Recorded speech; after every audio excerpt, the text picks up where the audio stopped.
Well, hello, everyone. This is Jeanne White from Social Connections on Passionate World Radio. And you know that every week, once a week, Betsy Wurzel comes on and talks about different things how it affects the family in different circumstances. And today, she will be talking about how it affects children. And so I'm going to turn this mic over to Betsy. Thank you, Betsy. Hi, Jeannie. Thank you, everyone, for listening to me, and thank you, Jeannie and Passionate Radio, for giving me this opportunity to speak. I want to talk today about children and dealing with dementia. I call our children the hidden casualties of this disease. You know, we are dealing with our own feelings and grieving and emotions, and sometimes we overlook our children. Now, I can only speak for myself. When I do talk, I just want to say and put this out there. I tip my hat off to parents who have very young children. I can't even imagine what it would be like for an 8 or 9-year-old to be dealing with their grandparents or their parents especially, seeing them change and trying to understand this disease when we as adults have a hard time understanding this. There are books out there that do try to explain Alzheimer's or dementia to young children. I guess you just have to find it in your local bookstore. I would like to make a suggestion.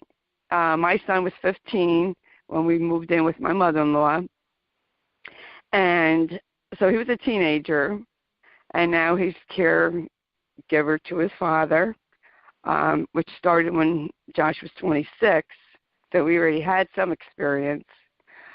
But it was hard for Josh to see the difference with his grandma and why was grandma behaving and saying the things that she was saying. Josh saw my mother-in-law attack me verbally, throw things at me. And, you know, I didn't know back then all that I know now about this disease. So I didn't quite set a good example at the time because I took it personally. So, you know, really have to watch our examples. But how I explained it to Josh, and Josh does have a cognitive disability, as I said that it's like taking an eraser and erasing grandma's brain. Just like how you take a piece of paper and use the eraser to erase the writing, that is what Alzheimer's does to grandma's brain. It's erasing everything. And he understood that. And my son Joshua understands Alzheimer's better than so-called intelligent people. I could say that. We can use this disease to make our children more compassionate. Joshua is very compassionate. And he's getting more vocal and talking about this disease. So I'm very proud of him. We need to look for signs of depression with our children. We know ourselves, we get depressed. If you see that your child is getting depressed, talk to them. Make sure the lines of communication are open. Let them tell you how they feel. And if necessary, take them to a counselor for help. If there is a group around you online or in person with adults, young adults or children with Alzheimer's or some other dementia, then go to that or start one. I know a friend of mine whose daughter is starting one on Facebook, which I think is fantastic. And I also know someone else's mother had died from Alzheimer's, and she also has a support group on Facebook for young adults.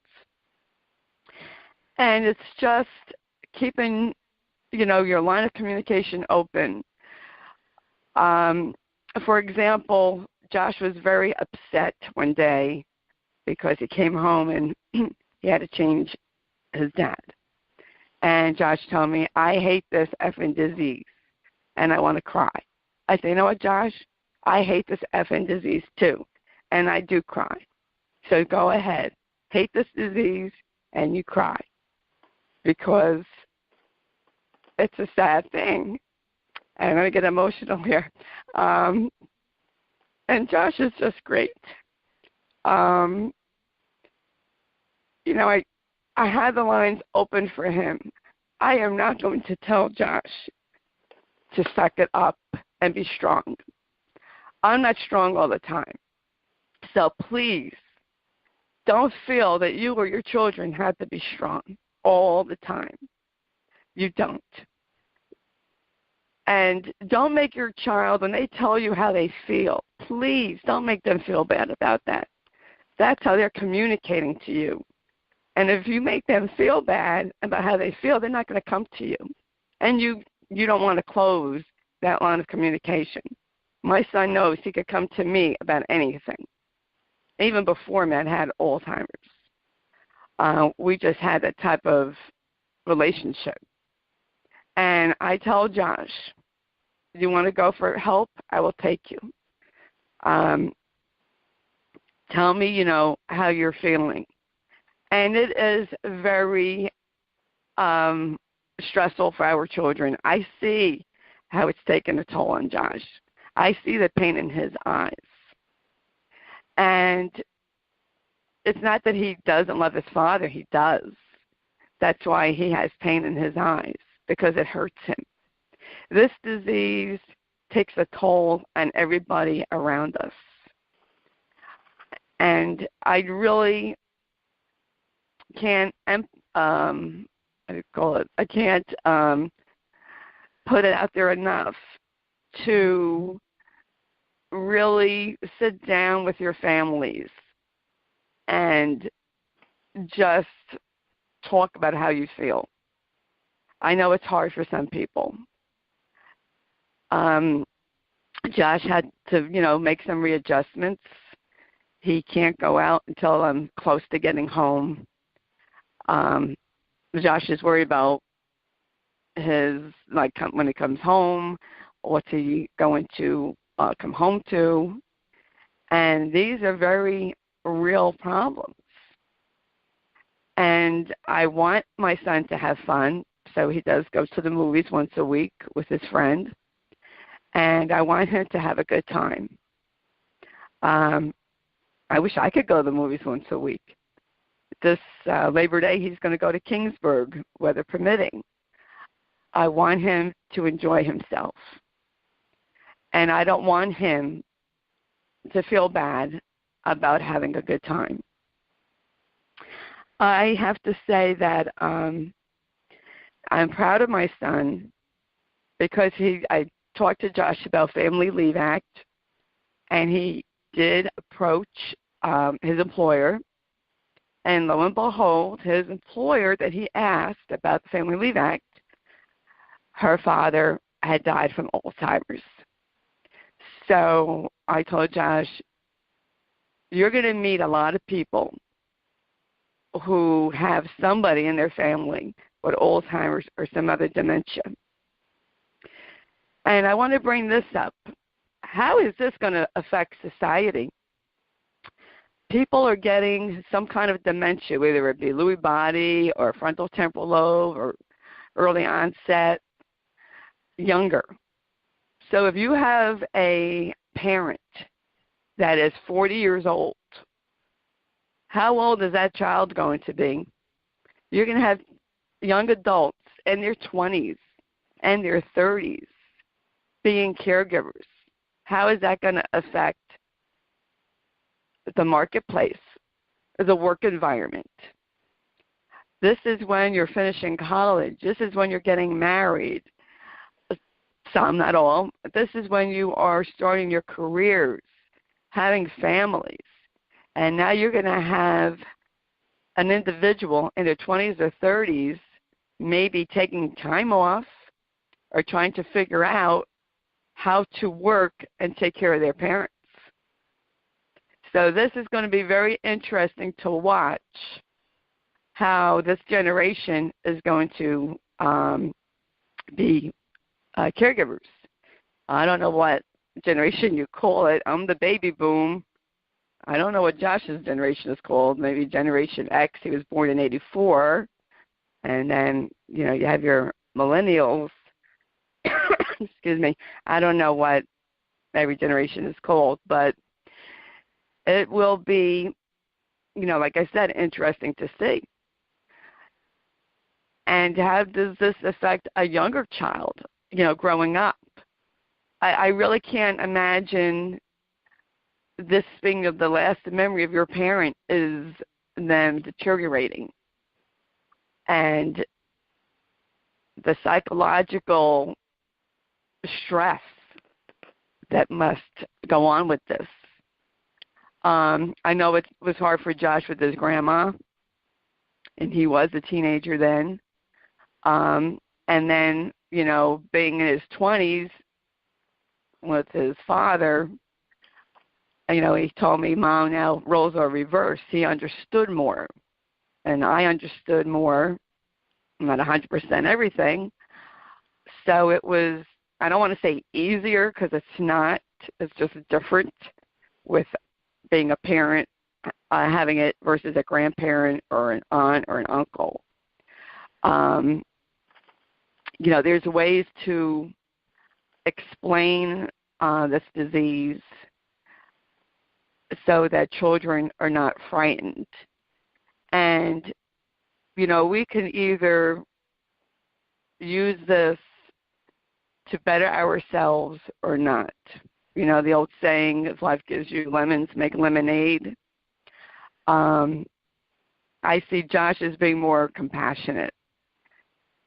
My son does not like anyone joking about Alzheimer's at all.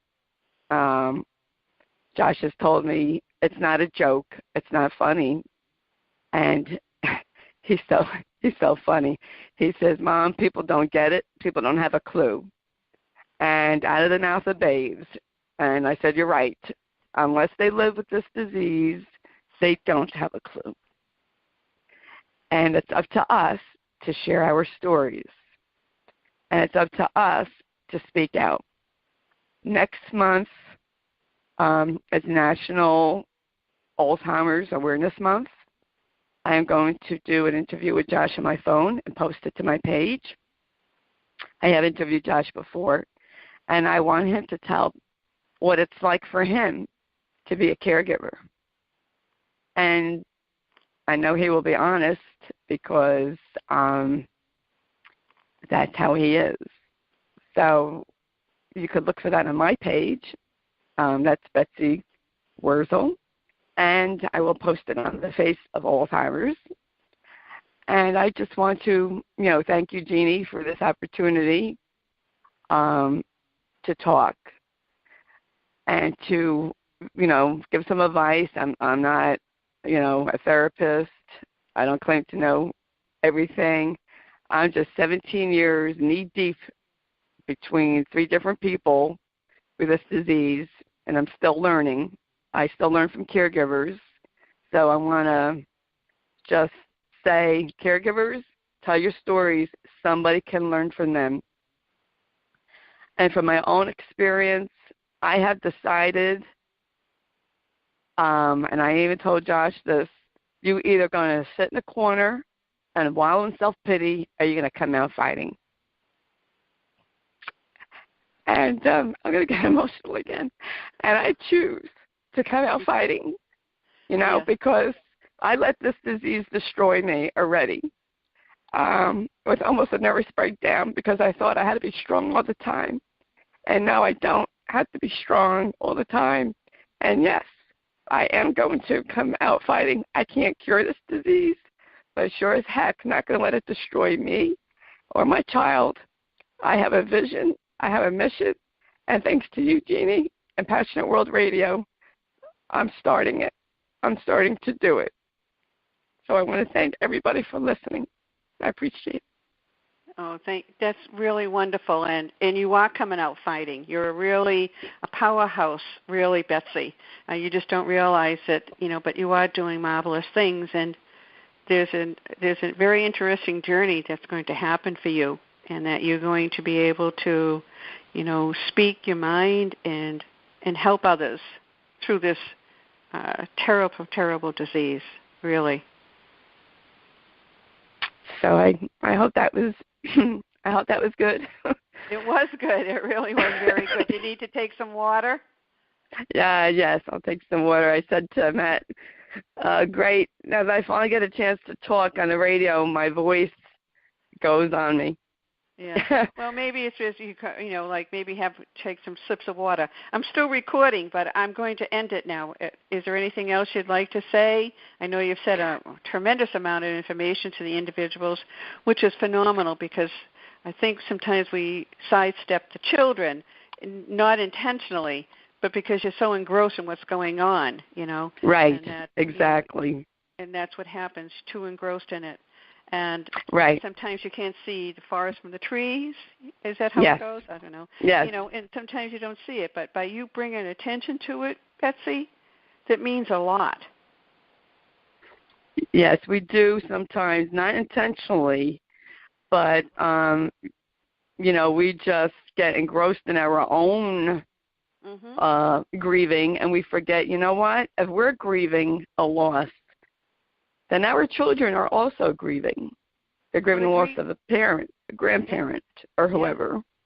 Well, they're grieving for their mother and dad who are in the turmoil, but they're also grieving for the grandfather, the grandmother, so it's a double fold for these children. So bringing this to light and putting it out there now and actually speaking about it is vitally important. And this is what your journey is starting. You're going to be talking about subjects that are really things that people probably think about or don't know how to express it, and you're bringing it to the forefront, Betsy, really. You have to commend yourself for this. Yeah, thank you, Jeannie. Yeah. And thank you for giving me an opportunity and many others, because you're giving us a chance to be heard, which I can't find anywhere else. Well, they will come. You will. There'll be another medium for you also, but this is the start of it, and that's how it works, through grassroots. And all these caregivers, somehow to band together, I don't know, even through the Facebook page, groups that you're all in, helping each other, that's miraculous. And that you are a powerhouse behind those too, Betsy. So you see that, that you are doing, exactly what you said you were going to do. You're a wonderful advocate, and I'm glad you're on board. That's all I have to say. Thank you very much. I can't stop advocating. We were at a picnic, my son's buddy night picnic, and I was talking about, the radio network and speaking, and one of the men sitting there said, "Oh, my father, he's in his 80s. He just started having Alzheimer's, and how it's hard for his mom." Yeah. You're just finding people. Yeah. I've had, people from childhood tell me, my parent had Alzheimer's, or they have it, and they were afraid to, speak about it. It's just incredible. People from my hometown telling me, "Oh, my husband has dementia." Or, one woman said, "Oh, I have dementia." And I feel honored and humbled that people are reaching out to me and telling me and sharing with me their stories. And I think it's a shame that people, afraid to speak about this. And this is why, it's like, I call it the dementia closet. We need to take our stories and our loved ones out of the closet and into the spotlight and shine the light on it. And because that's how change, happens. A cure, yeah, that's not what I'm doing isn't going to find a cure, but it might help the caregiver. It might help a caregiver know I'm not alone. I know what it's like to be alone, Jeannie. I was alone for 14 years with no support, and I know what it's like. So I want to help other caregivers. And other caregivers, when you share your story, you are helping someone else. I know you're sad. I know you're stressed. I am too. But I took my anger and my sadness for this disease that I hate with a freaking passion, and I'm putting it into a positive energy, which helps me. Now, it may not help you, but it sure as heck helps me to know that I'm speaking up, and, you know, if someone hears me and it helps them, then that makes my day. That really makes me happy, because nobody should feel alone in this disease. And what I'm going to talk about next week, I'll talk about raising awareness for the month of September. And then maybe in a couple of weeks, I'm going to talk about caregiver and guilt. Big thing caregivers have.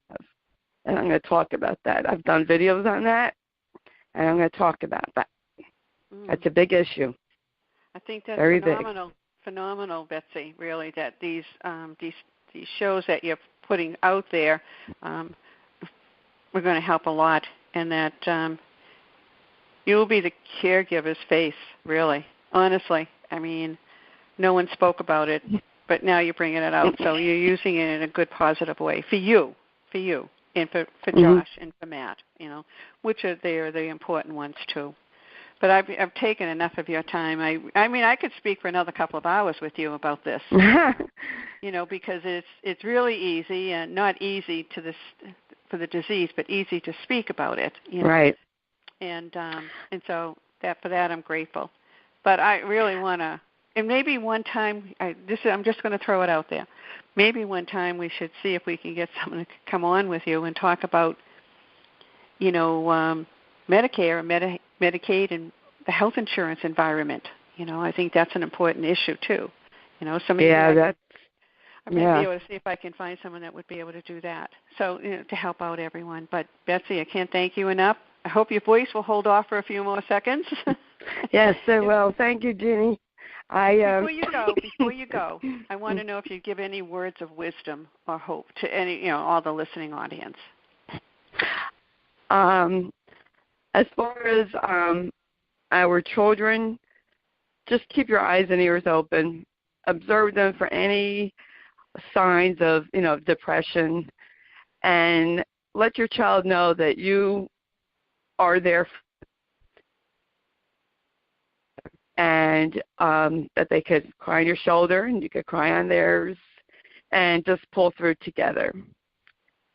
That's, you know, what I have to say, and just come out fighting. Like this disease with everything you have. Don't let it destroy you or your family. It can. I know. I've seen it. Don't let it destroy you. I'm going to kick Alzheimer's ass. That's what I'm going to do. We should have a cartoon off a foot. I'm a fighter. Oh, my teachers always said, Betsy, you're tiny, but you are a spitfire when you're mad. Ball of fire. You're out, you come out. You come out, yeah. You come out of that silent mode, and here I am. That's good. Yes. That's excellent. Well, thank you, Betsy. I really appreciate this once-a-week call with you. It means a lot to me and to the listening audience and to all the caregivers out there. You really give a lot of hope to everyone. And I know Betsy will be back again next week, and we have another, tip that she is going to talk about. So again, everyone, I'm sorry, did you want to say something? Yes, I just want to thank you and the Passionate Radio Network, and for everyone for listening. I really appreciate it very much. Yeah, me too. We both do. Thank you. So this is Jeanne White from Social Connections on Passionate World Radio. And thank you, Betsy, for being on the show again this week with some wonderful, discussions. This week was a discussion on children. And so I want to wish everyone a good week. Stay cool, and we'll see you on the radio next week. Thank you. Bye now.